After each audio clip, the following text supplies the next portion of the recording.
Здравствуйте, это новости в субботу. В студии Лина Зинатуллина. И вот о чем сегодня в выпуске. По сравнению с сентябрем количество заболевших коронавирусом выросло в 2 раза.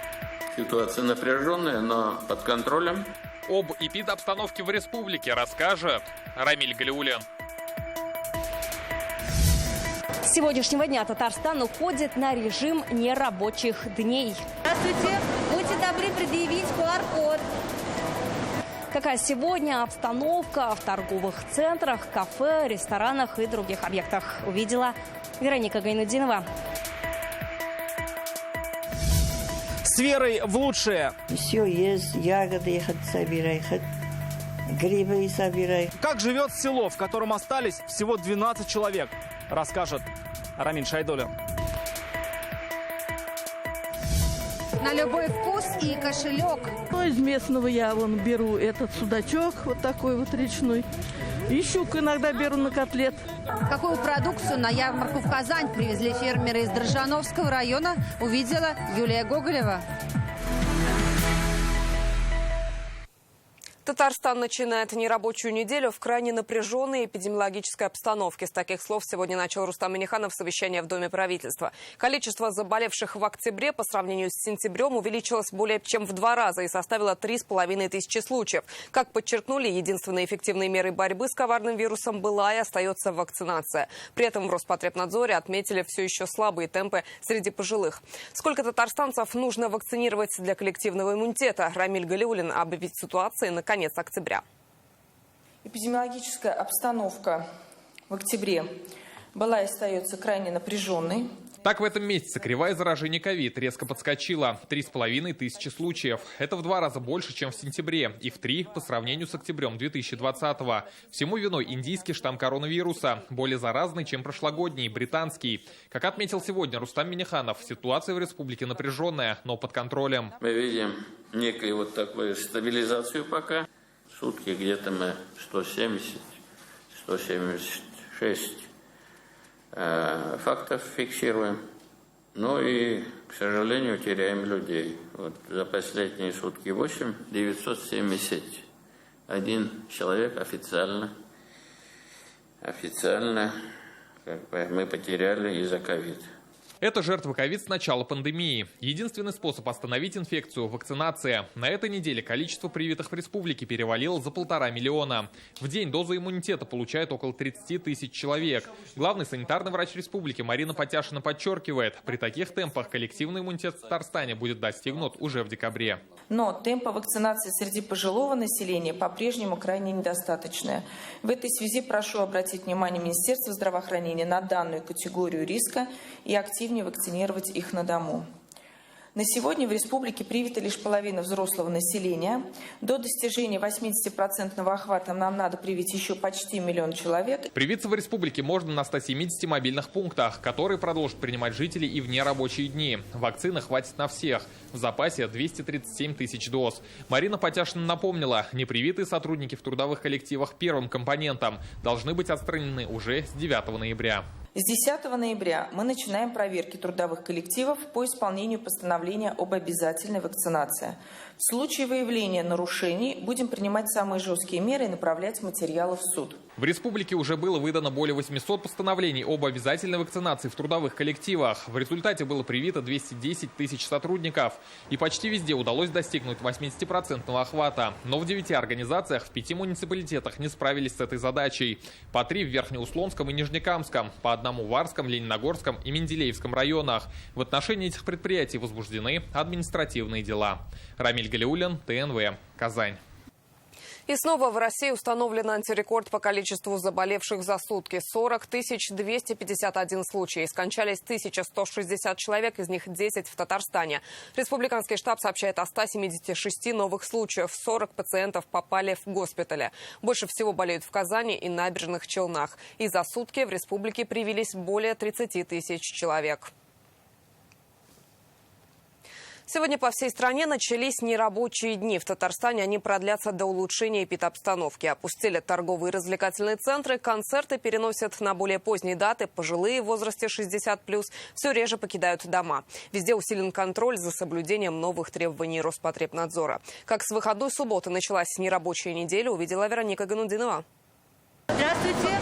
Будьте добры предъявить QR-код. Правила в торговых центрах не изменились. Нужно показать QR-код о вакцинации или перенесенном коронавирусе. Без родителей в комплексы теперь не пускают несовершеннолетних. Посетителей об этом информируют прямо на входе. Люди после первой вакцины хотят зайти. Мы говорим, QR-код присваивается после второй вакцины. Поэтому сейчас, вот на данный момент, меньше народу, чем в прошлые дни.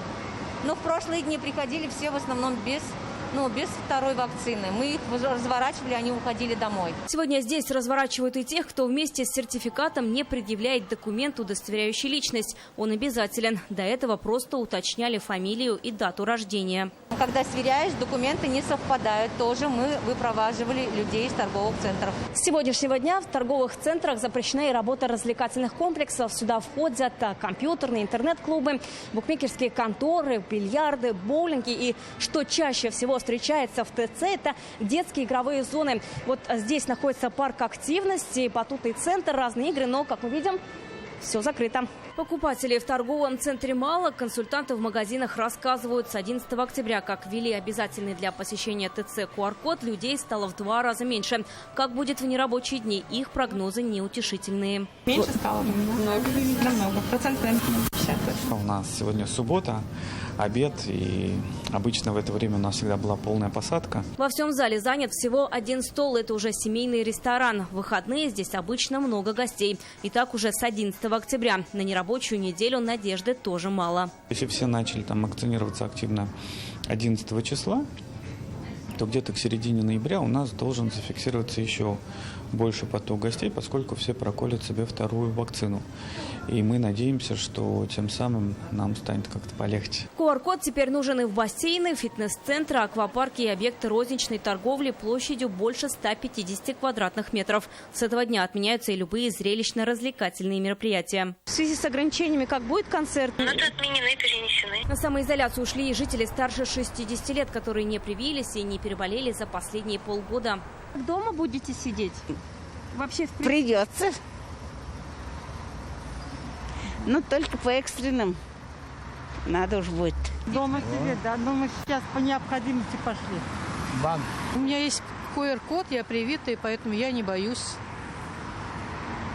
Куда хочу, туда хожу. Всем говорю, прививайтесь, ходите. Пункты вакцинации в нерабочие дни продолжают работать в прежнем режиме. В субботу у них опять был ажиотаж. Вероника Гайнутдинова, Алмаз Зиадинов, ТНВ, Казань. Разрушенный после взрыва газа 11-й подъезд дома в Набережных Челнах заведут под крышу к Новому году. Сейчас он признан аварийным и непригодным для проживания. Об этом стало известно сегодня во время выездного совещания. Прямо на месте взрыва его провел мэр города Наиль Магдеев. Жильцы соседнего 10-го подъезда уже начали возвращаться домой. Какие работы ведутся сейчас, тему продолжит Рамиль Галиуллин. Сегодня на месте взрыва продолжает работать тяжелая техника. Строители и сотрудники МЧС разбирают завалы. Дом огражден, его круглосуточно охраняет полиция. С места происшествия увезли 18 грузовиков со строительным мусором. По разным подсчетам придется вывезти еще 6 машин. В свои квартиры начали возвращаться жильцы 10-го подъезда. Он признан пригодным и готов к эксплуатации, кроме 3 квартир. В них не успели заменить окна. Всего в подъезде там 15 квартир. 10-й подъезд мы полностью обследовали? Да, 10-й подъезд. Техническое состояние нормальное? Да, он пригоден готов для проживания. К эксплуатации, пригоден для проживания. Да. Как отметили на выездном совещании, 11-й подъезд, в котором произошел взрыв, признан аварийным. Здесь полностью разберут 5-й этаж и частично 4-й. Сейчас идет оценка поврежденного имущества для возмещения ущерба жителям. Все, что уцелело, вывозят в место временного хранения. Расходы взял на себя исполком Челнов. Для пострадавших создан фонд помощи. Уже удалось собрать 700 тысяч рублей. Сами жильцы дома сегодня рассказали мэру о том, в каком положении оказались после взрыва. Одну из квартир должны были продать на этой неделе. Сейчас она разрушена. Что мне с этой квартиры, как и кому мне ее продавать? У меня сделка должна была быть на этой неделе, позавчера. Наиль Магдеев дал поручение Илье Зуеву детально посмотреть ситуацию этой семьи и всех остальных. Таких ситуаций разных, наверное, будет достаточно много. Поэтому по каждому, еще раз говорю, нужно посмотреть. Сегодня 40 жильцов 11-го подъезда остаются в гостинице. Напомним, трагедия произошла в понедельник вечером. Взрыв газа разрушил 6 квартир и унес жизнь 22-летней девушки. В день трагедии были эвакуированы жители 3 подъездов. Разрушений достаточно много. Безусловно, практически нет 5-го этажа. В аварийном состоянии находится 4-й этаж. Объем работ большой, очень большой. В каждой конкретной ситуации людям будет оказана финансовая, моральная, материальная помощь. Как отметили в штабе, инженерные сети первых 3 этажей 11-го подъезда восстановят в ближайшее время, после чего подадут тепло. Мэр обещает, строители будут работать круглые сутки. Завершить монтаж конструкций и кровли планируют к Новому году. Рамиль Галиуллин, ТНВ, Набережные Челны. Ярмарки, которые проводят на открытом пространстве, не попали под ограничение нерабочих дней. Сегодня они вновь открылись в крупных городах республики. Картофель, морковь и лук можно купить от 23 до 25 рублей за килограмм. А зерно отдают по 16-17 рублей, что дороже почти в 2 раза по сравнению с прошлым сезоном. Юлия Гоголева сегодня побывала на одной из ярмарочных площадок и готова обо всем рассказать. Всем хватит, не торопитесь. Местные верхнеуслонские яблоки по 60 рублей за килограмм на ярмарке составляют конкуренцию разве что картофелю. Тонну ароматных фруктов на ярмарку в Казань привезли из деревни Ямбулатово. Очень вкусный, сладкий, на шарлотку, пироги и детишкам покушать. По соседству соленья из Лаишева, а еще парное мясо, яйца. От ярмарочного изобилия разбегаются глаза. Товар на любой вкус и кошелек. Из местного я беру этот судачок, вот такой вот речной. И щук иногда беру на котлет. Яблок вот только беру. Насколько, милый? 50 рублей. Вот. Если бы Антоновка, я килограмм 3-4 взяла. Виктор Абашев на ярмарку на улице Батаршина приехал из поселка Северный. 8 мешков ячменя покупает для своих голубей. Цена сегодня огорчила. По сравнению с прошлым годом заметно выросла. По 2 раза. Раньше 400 рублей, сейчас 800 рублей. Разница есть, нет? Подорожала и пшеница, и овес. И это ударит по карману тех, кто держит мелкий и крупный скот на частных подворьях. Продавцы лишь разводят руками и винят засушливое лето. Ну да, 2 раза действительно. В прошлый год было 8 рублей. Урожая в этом году нет, засуха была. Овощей в этом году собрали чуть меньше прошлогоднего, но на ярмарочных ценах это почти не отразилось. Цены на овощную продукцию, они более-менее стабилизировались. Картошка сегодня продается от 20 рублей до 25 рублей и его в достаточном количестве. Лук за 20-25 рублей. Капуста 25 рублей. С каждой неделей на сельхозярмарках все холоднее. И на площадках появляется что-нибудь погорячее. Предприниматели с Балтасей прямо на ярмарке готовят ароматный плов и шашлык. Колбаски домашние, холодец делаем сами дома. Все разбирают. Только на эту ярмарку товар привезли на 40 машинах. Большая часть из Дрожжановского района. Как заверил замминистра сельского хозяйства, овощей и зерна достаточно. Сейчас каждый личное подсобное хозяйство, фермеры заложили, семенной материал тоже заложили. Но кроме этого еще есть продукция, завозится из югов, из соседних республик. Они широко представлены в наших торговых сетях. Сегодня на ярмарке некоторые жители удивлялись. Уже к 8 утра заканчиваются свежие помидоры и огурцы. Как признались продавцы, очередь за ними занимают уже с 5 утра. Юлия Гоголева, Марат Зайдуллин, ТНВ, Казань. Мала деревня да дорога. В Высокогорском районе есть село, в котором проживают всего 12 человек. Оно называется Махмур, и это один из самых малых населенных пунктов Татарстана. Есть одна особенность. Во все годы переписи национальный состав здесь не менялся. Татары. Здесь бережно хранят и язык, и традиции, и фольклор. Мы отправились к ним в гости.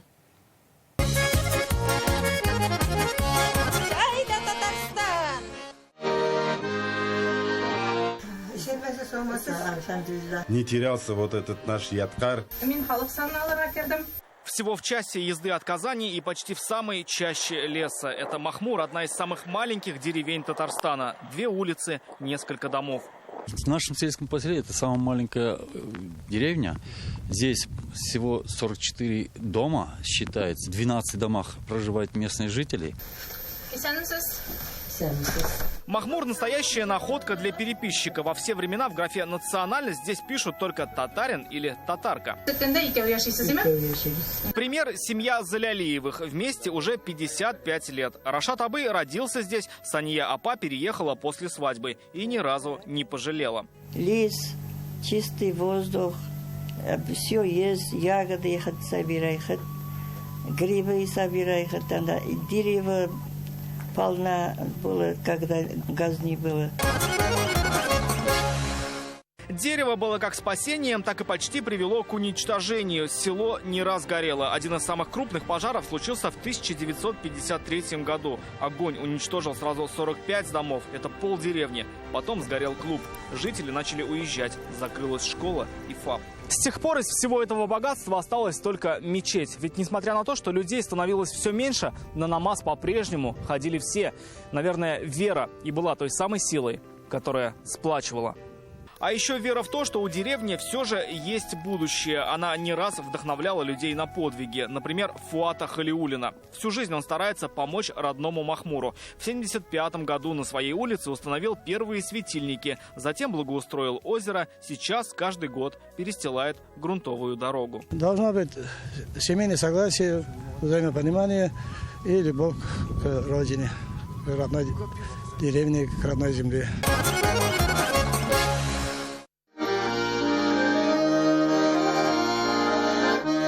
Патриот села и баянист Ильдус Мингазов. Он старается сохранить в нем татарский дух, поэтому помнит и играет все народные песни. Наш татарский народ очень мелодичный такой народ. Мы хотим сохранить вот это для будущего поколения, чтобы не терялся вот этот наш ядкар, чтобы они росли, воспитывались на вот таких мелодиях. Патриоты здесь в каждом доме. Хранят национальную музыку, традиции, рецепты блюд. Для переписчика благодать. За 2 часа я проделала работу. Людей мало. 12 человек дома были все. А когда все собираются вместе, хватает и одного дома. За круглым столом помещается все село. Но жители верят, настанет день, когда гостям в доме не хватит мест. Уже потихоньку обновляются дома. Молодежь нет, уже остаются. Если любишь деревню или свою родную землю, и не будешь лентяем, всегда хорошо, везде хорошо. Несмотря на то, что жителей мало, здесь есть газ и вода. Раз в неделю приезжают медики и автолавка с продуктами. Местные говорят, родной Махмур не променяют ни на какой другой. Рамиль Шайдуллин, Шад Мухаметов, ТНВ, Высокогорский район.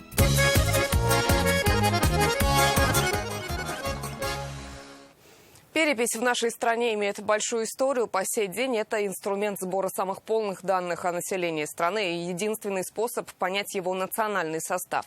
Для чего современному человеку национальная идентичность и как результаты переписи влияют на будущее каждого жителя? Мы спросили у историка и политолога Руслана Айсина.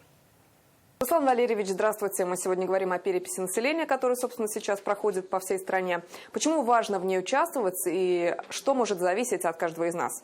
По итогам вот этих десятилетних исследований государство принимает важные стратегические решения, какое направление стоит развивать, где стоит что-то подкорректировать, где стоит, условно говоря, построить дорогу. Что касается татар, вы знаете, что мы народ, который проживает дисперсно, расселены по городам и весям, а нам надо знать, где сколько татар живет, какие у них нужды, какие у них потребности. Мы были как-то в Екатеринбурге и проводили встречу с татарской общественностью. Одна женщина, уже там у нее 2 детей, она спрашивает, а зачем нам перепись? Ей пришлось объяснить, что у вас 2 детей.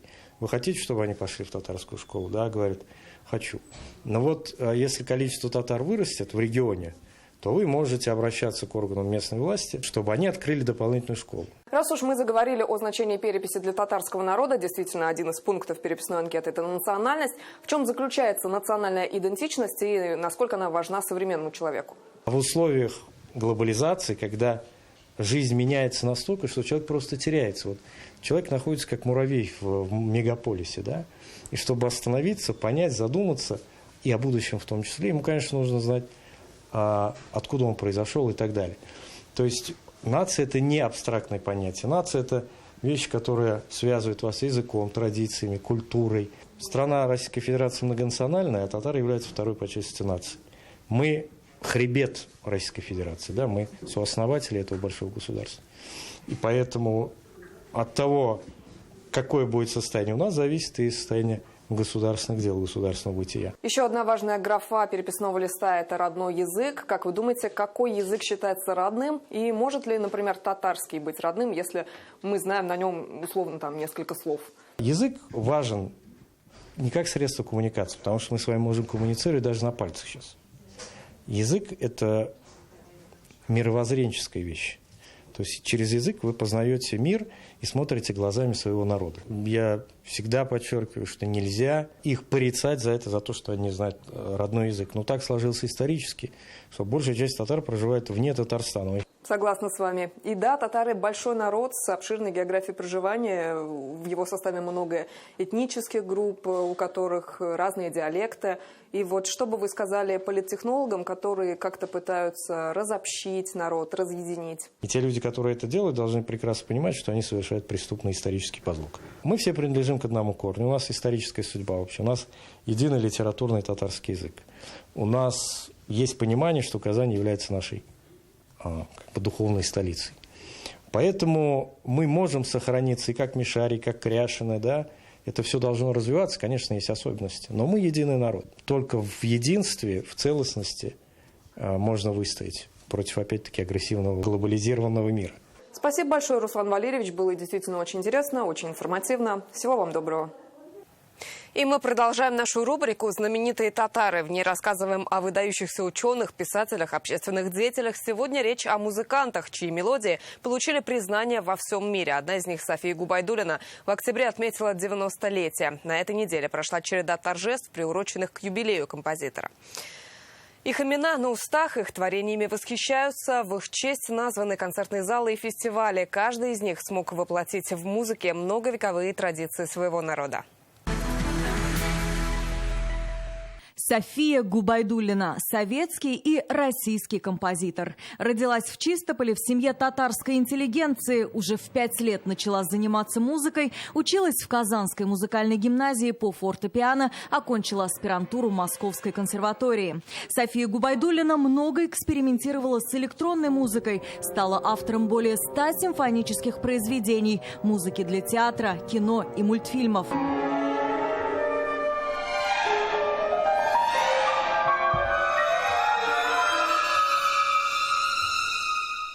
Она обладатель многочисленных наград, в том числе аналога Нобелевской премии в области музыки Polar Music Prize. С 90-х годов композитор живет в Германии, но поддерживает связь с исторической родиной. Ее музыка основана на национальных традициях. В 2005 году в честь тысячелетия Казани устроила мировое турне. В 2016 году награждена орденом Дуслык. Горжусь своей родиной, я горжусь Татарстаном, я горжусь городом Казань, который стал таким красивым. Это меня переполняет полностью, вся моя душа принадлежит вам. Мы гордимся вами, вы, наша землячка, татарка, достигли таких успехов. Успехи скромные. Нет. Каждому вот такие успехи немножко. Мы вами гордимся.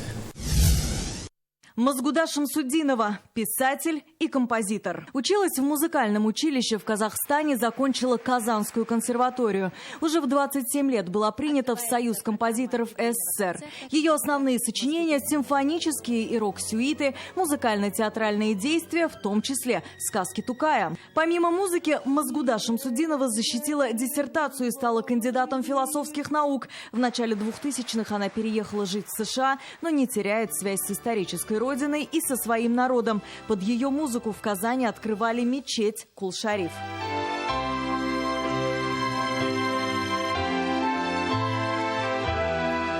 Мазгуда Шамсуддинова уже более 20 лет занимается исследованием народной татарской музыки. Иногда думаю, ой, это же не написала, это же уникально, это же надо напомнить народу, это же народу принадлежит, это же какой-то там пословица, макаль, ой, она итерга керек, она итерга керек, итерга керек. Я на английском языке могу прекрасно прочитать о татарах лекцию наизусть. Салих Сайдашев – композитор, один из основоположников татарской профессиональной музыки.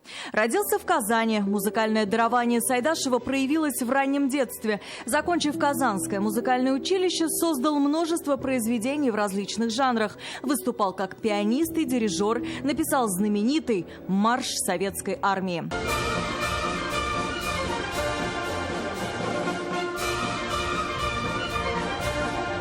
Салих Сайдашев на профессиональном уровне подытожил и обобщил опыт первых народных композиторов и многовековые традиции народа. В честь композитора в Казани назван Большой концертный зал. Салих Сайдашев вместе с Каримом Тинчуриным создал совершенно новый жанр. Жанр называется музыкальная драма. И вот первым совершенным уже классическим сразу представителем этого жанра стала «Голубая шаль». Назиб Жиганов – советский композитор, педагог, общественный деятель. Родился в Уральске, переехал в Казань. Закончил Московский областной музыкальный техникум. На открытии Государственной филармонии ТССР была исполнена его первая симфония, первое татарское сочинение в этом жанре. Назиб Жиганов стал художественным руководителем Татарского театра оперы и балета. По его инициативе была создана Казанская консерватория.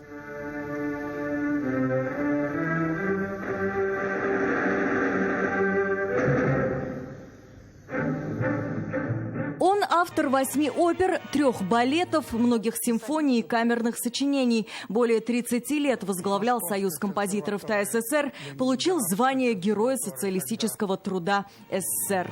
Значит, композитор должен в малом как-то сказать о многом. Если ему удается как-то вот эту задачу в малом сказать большой, знаешь, и песня часто становится популярной. Так заканчивается эта неделя. Интернет-версию итогов прошедших 6 дней читайте на сайте газеты «Реальное время». Еще больше новостей в наших соцсетях, ВКонтакте и Инстаграм. До встречи!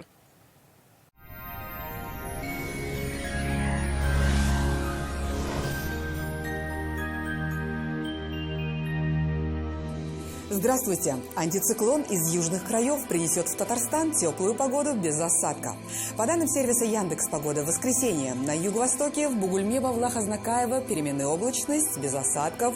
Температура довольно высокая для этих дней осени. Температура выше нормы и в Нижнекамске, Набережных Челнах и Елабуге. Вероятность осадков будет минимальной. На севере Татарстана, в Агрызе, Менделеевске, Актаныше с ростом атмосферного давления осадки прекратятся. Температура станет выше, но ветер по-прежнему порывистый. На северо-западе, в Арске, в Кукмаре, Балтаси станет еще теплее. Вероятность осадков минимальная, столбики термометров покажут +9. В Болгаре, в Држаном, Буинске облачная погода с прояснениями. Тут также без осадков и очень тепло. Температура рекордно высокая, +11. В центральных районах переменная облачность, сухо и тепло. Температура в республике на 4-5 градусов выше нормы. Вот так красиво и мягко октябрь отступает, и впереди нас ждет еще несколько теплых дней, но уже ноябрьских. Гиделикс – капли и сироп от кашля с экстрактом листьев плюща. Можно принимать всей семьей. Гиделикс облегчает откашливание, оказывает спазмолитическое действие. Сироп подходит детям с рождения, не содержит спирта и сахара. Кто это у нас соберет все лайки? А вот кашель не наша история. Гиделикс с натуральным экстрактом листьев плюща можно принимать даже самым маленьким. Кашля больше не боюсь. Гиделиксом я лечусь. В Казани переменная облачность, осадки не ожидаются. Будет тепло. Ночью +8, а днем +10. Ветер западный, порывистый. Атмосферное давление по-прежнему выше нормы, 760 мм ртутного столба. Влажность воздуха 84%. Магнитное поле Земли неустойчивое. Берегите свое здоровье. О погоде все. В студии была Лейла Латыпова. Приятных и теплых выходных в кругу близких. До свидания.